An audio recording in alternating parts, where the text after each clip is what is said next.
Salam damai bagi kita semua di dalam nama Sang Kristus. Hari ini Rabu, tanggal 25 Agustus 2021, kita memasuki lingkaran liturgi Hari Biasa Minggu Biasa ke-21. Bersama saya Sulistiawan dari Stasi Santo Yosef, Paroki Santo Stefanus Surabaya, mengajak Bapak Ibu, Saudara-saudari sekalian untuk mendengarkan sabda Tuhan dan merenungkannya, serta memohon rahmat di dalam menghidupinya.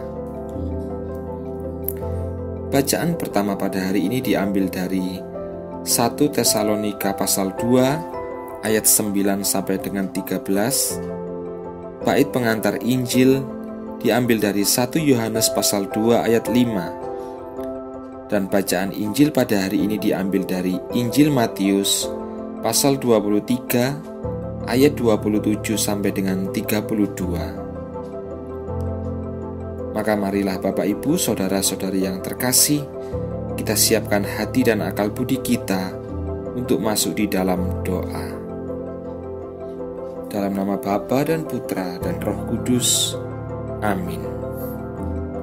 Datanglah ya Roh Kudus, penuhilah hati umat-Mu, dan nyalakanlah api cinta-Mu di dalam hati kami. Curahkanlah Roh-Mu dan semua akan dijadikan lagi, dan Engkau akan membaharui muka bumi. Ya Allah, Engkau yang mengajar hati umat-Mu dengan terang Roh Kudus, berilah kami dengan roh yang sama, kebijaksanaan yang sejati, dan sukacita selalu dalam penghiburannya. Demi Kristus Tuhan kami. Amin.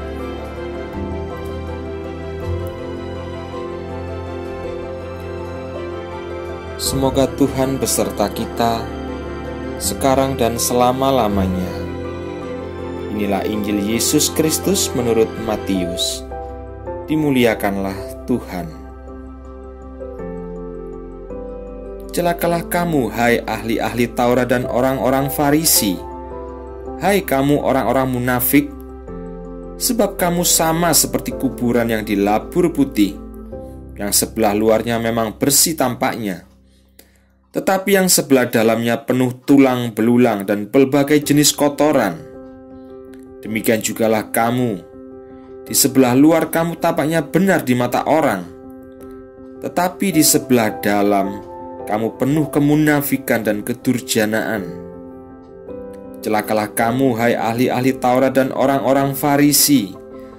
Hai kamu orang-orang munafik, sebab kamu membangun makam nabi-nabi dan memperindah tugu-tugu orang-orang saleh, dan berkata, jika kami hidup di zaman nenek moyang kita, tentulah kami tidak ikut dengan mereka dalam pembunuhan nabi-nabi itu. Tetapi dengan demikian kamu bersaksi terhadap diri kamu sendiri bahwa kamu adalah keturunan pembunuh nabi-nabi itu. Jadi penuhilah juga takaran nenek moyangmu. Demikianlah sabda Tuhan. Terpujilah Kristus. Bapak, Ibu, saudara-saudari yang terkasih, pada Injil Matius yang baru saja kita baca, Yesus mengecam dengan keras para ahli-ahli Taurat dan orang-orang Farisi. Dan jika kita membaca dengan kesan sekilas, memang kelihatannya Yesus membenci mereka dan seakan-akan menginginkan mereka celaka oleh karena kemunafikan mereka. Tetapi Bapak, Ibu, saudara-saudari yang terkasih, apakah benar seperti itu keadaannya? Jika kita melihat atau memahami dari sudut pandang atau kacamata bahwa pribadi Yesus Kristus ini adalah sepenuhnya ilahi sebagai firman Allah, dan juga sepenuhnya manusiawi sebagai yang lahir dari perawan Maria, realitanya adalah Allah itu Maha Rahim, yang kasihnya itu melebihi kasih seorang ibu terhadap anak-anaknya. Lalu apakah bisa dikatakan Yesus membenci mereka? orang-orang yang munafik itu, yaitu para ahli-ahli Taurat dan orang-orang Farisi? Bagaimana menurut kita? Tentu tidak, saudara-saudari. Yesus mengecam mereka oleh karena Yesus mengasihi mereka, supaya mereka tersadar dari segala kesalahan yang mereka perbuat. Dan Yesus pun memberi mereka kesempatan supaya mereka bertobat, sehingga menerima rahmat kasih Allah. Itulah kehendak Allah atas hidup kita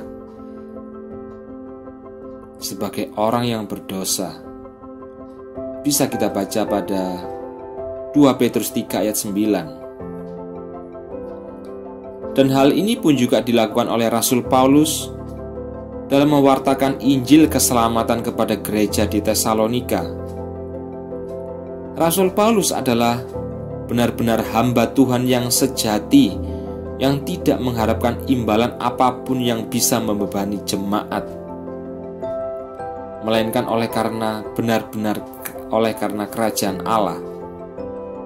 Rasul Paulus juga menghidupi sang firman Allah dengan cara mengasihi jemaat di Tesalonika bagaikan seorang ibu yang mengasuh dan merawati anaknya.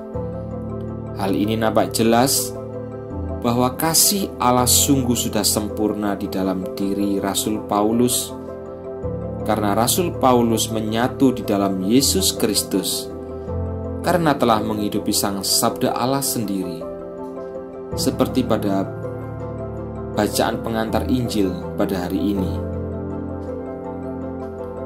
Sehingga Bapak, Ibu, saudara-saudari yang terkasih, maka relevansinya dalam kehidupan kita sekarang adalah kita ini sebagai umat Allah, sebagai gereja Allah yang hidup adalah supaya kita mengerjakan keselamatan yang datang dari Allah, yang masih berwujud benih ilahi yang kita terima saat hidup baru, yaitu ketika kita menerima sakramen baptis. Sehingga keseluruhan hidup kita, pikiran kita, ucapan kita, serta seluruh tingkah laku kita mengarah pada kekudusan hidup dan memiliki pengetahuan akan kebenaran, sehingga kita semua dapat menyatu dengan Allah Bapa di sorga di dalam Yesus Kristus oleh kuasa Roh Kudus. Dan semoga renungan singkat ini semakin meneguhkan iman kita dan memberikan kita kedewasaan yang penuh di dalam iman. Amin. Marilah kita berdoa. Ya Allah, puji syukur dan terima kasih atas sabda-Mu yang telah kami terima. Kiranya Engkau berkenan untuk menguatkan kami, agar kami mampu untuk menghidupi sabda-Mu oleh kuasa Roh Kudus-Mu. Kami berdoa pula bagi saudara-saudari kami yang mungkin saat ini sedang sakit, yang mengalami kesusahan, dan yang mengalami keraguan-raguan.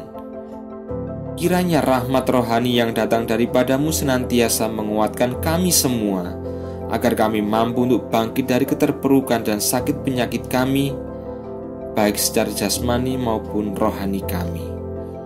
Dan seluruh doa, permohonan maupun harapan kami umat-Mu, kami haturkan dalam hadirat-Mu di dalam nama Putra-Mu, Juru Selamat dan Pengantara kami, Tuhan Yesus Kristus, yang melaluinya Engkau menjadikan segala sesuatu dan menopang segala sesuatu, yang bersama Dikau dalam persatuan Roh Kudus, Tuhan yang memberi kehidupan, Allah yang berkuasa sepanjang segala masa. Amin. Kemuliaan kepada Bapa dan Putra dan Roh Kudus, seperti pada permulaan, sekarang, selalu, dan sepanjang segala abad. Amin. Dalam nama Bapa dan Putra dan Roh Kudus. Amin.